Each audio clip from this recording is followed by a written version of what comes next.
आलमी मालियाती फंड जे executive board जी गॾिजाणी अॼु थींदी। पाकिस्तान लाइ $7 अरब प्रोग्राम जी मंज़ूरी ते गौर कयो वेंदो। वज़ीर आज़म शहबाज शरीफ चवे थो, IMF सां सख़्त शर्त पूरा करे चुका आहियूं।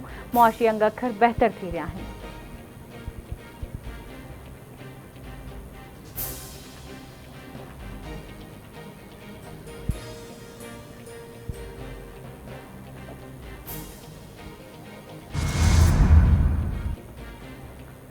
मईशत की बेहतरी लाइ पॉलिसियुनि जो तसलसल अणटर आहे। डिजिटल दहशतगर्द सोशल मीडिया ज़रिए माण्हुनि जा ज़हन ख़राब करे रहिया आहिनि।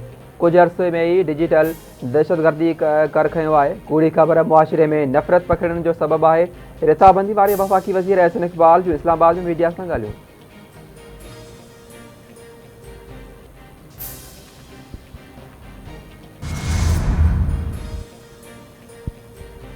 गुम कयल माण्हुनि जी बाज़ियाबी बाबति सिंध हाई कोर्ट जो वॾो हुकुम। अदालत पारां बचाव वारे सेक्रेटरी खां सॼे मुल्क जे हिरासती मर्कज़नि में क़ैद शहरनि जा तफ़सील तलब। अदालत पारां 2018 खां गुम थियल उमर सिद्दीकी जी बाज़ियाबी न थियण ते सख़्त कावड़ जो इज़हार। ॿुधणी दौरान जस्टिस निमतुल्लाह रिपोर्ट चयो त JIT ऐं टास्क फोर्स जे केतिरनि ई इजलासनि बावजूदि गुम थियल माण्हुनि जो पतो न पइजी सघियो आहे। जेकॾहिं बचाव वारे सेक्रेटरी अॻभराई वारी रिपोर्ट पेश न कई त बचाव वारे सेक्रेटरी खे ज़ाती हलफ़नामो जमा कराइणो पवंदो। अदालत DIG जांच खे ईंदड़ ॿुधणी ते ज़ाती हैसियत में तलब करे वरितो। वफ़ाक़ी सूबाई घरू वज़ीर IG सिंध ऐं ॿियनि इदारनि खां 4 हफ़्तनि में अॻभराई रिपोर्ट तलब। वज़ीर आज़म शहबाज शरीफ जो चवणु आहे त ख़तरनाक ॿोॾि सबबु पाकिस्तान जी मईशत खे अरबें डॉलर नुक़सानु थियो। स्कूलनि खां ॿाहिरि किरोड़ें ॿारनि खे तालीम जी फ़राहमी हिकु वॾो चैलेंज आहे। वज़ीर आज़म शहबाज शरीफ जी न्यूयॉर्क में जटादार तरक़ीअ जे हदफ़नि बाबति SDG मूवमेंट इजलास जे पैनल बहस में शिरकत। संदसि चवणु हो त दहशतगर्दी ख़िलाफ़ जंग में 80,000 पाकिस्तानियुनि हयातियूं कुर्बान कयूं ऐं अरबें डॉलर नुक़सानु थियो। लखें ॿारनि जी पंजाब इंडोमेंट फंड ज़रिए मदद कई पई वञे। तालीम जे शोबे में इनकलाबी उपाउ वरिता विया आहिनि।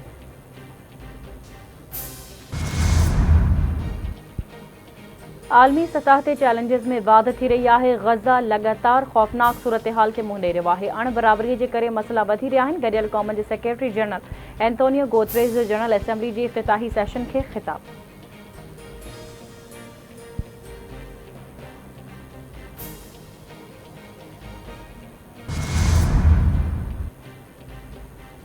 तुर्क सदर रजब तैयब एर्दोगान फ़लस्तीन जी सूरत हाल आलमी बिरादरीअ जे मुंहं ते चमाट करार ॾेई छॾियो। संदसि चवणु आहे त आलमी अमन सलामती काउंसिल जी 5 मुस्तक़िल मेंबरनि जी हथां यरगमाल बणियल आहे। गज़ा में 41,000 खां वधीक फ़लस्तीनी शहीद थी विया आहिनि, पर गॾियल क़ौमुनि जंग रोके न सघियूं आहिनि। ॿुधायो वञे त सलामती काउंसिल गज़ा में जंगबंदी कराइण में छो नाकाम आहे। आलमी इदारा ॿुधाइनि त छा फ़लस्तीनी ॿारनि ऐं औरतुनि जा के बि हक़ न आहिनि। इसराइल जी हिमायत कंदड़ बि फ़लस्तीन जी नस्लकुशी में भाईवार आहिनि।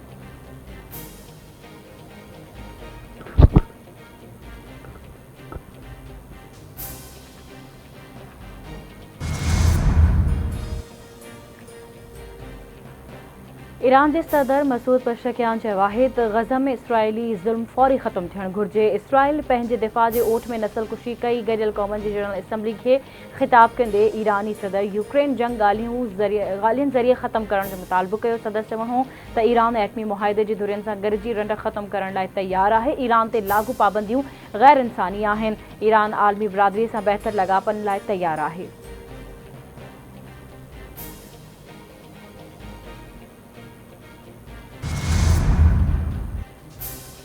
फ़लस्तीन जे मसइले जो हल ॿ रियासती फार्मूला में आहे। गज़ा में फ़ौरी जंगबंदी मुआहिदे जी ज़रूरत आहे। फ़लस्तीनियुनि खे पंहिंजी रियासत में रहण जो हक़ मिलणु घुरिजे। गज़ा जा शहरी ऐं इसराइली यरगमाली खौफ़नाक सूरत हाल मां गुज़री रहिया आहिनि। बेगुनाह फ़लस्तीनियुनि मथां तशदुद खे रोकणो पवंदो। अमरीकी सदर जो बाइडन जो गॾियल क़ौमनि जी जनरल असेंबलीअ खे ख़िताब। संदसि चवणु आहे त विच ओभर में हिक ॿिए जंग कंहिंजे मफ़ाद में न आहे। इन ॻाल्हि खे यकीनी बणाइणो पवंदो त ईरान कॾहिं बि एटमी हथियार हासिल न करे सघे।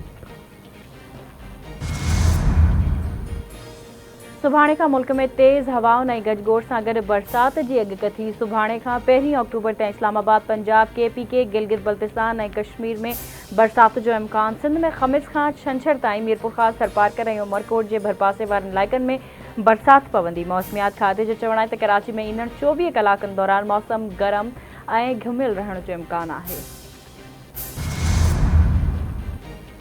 आई कोट गुलाम मोहम्मद में ट्रक ऐं कार विच में टक्कर ज़ाल मुड़ुस फोत पेट्रोल पंप वेझो रोड हादसे ते रोड ते बीठल ट्रक ऐं कार विच में टक्कर थी पियो। हादसे में 40 साला इरफान काइम खानी ऐं हुनसि घर वारी फौत थी विया। पुलिस पहुची फौतनि खे अस्पताल पहुचायो जितां लाश वारसनि हवाले कया विया।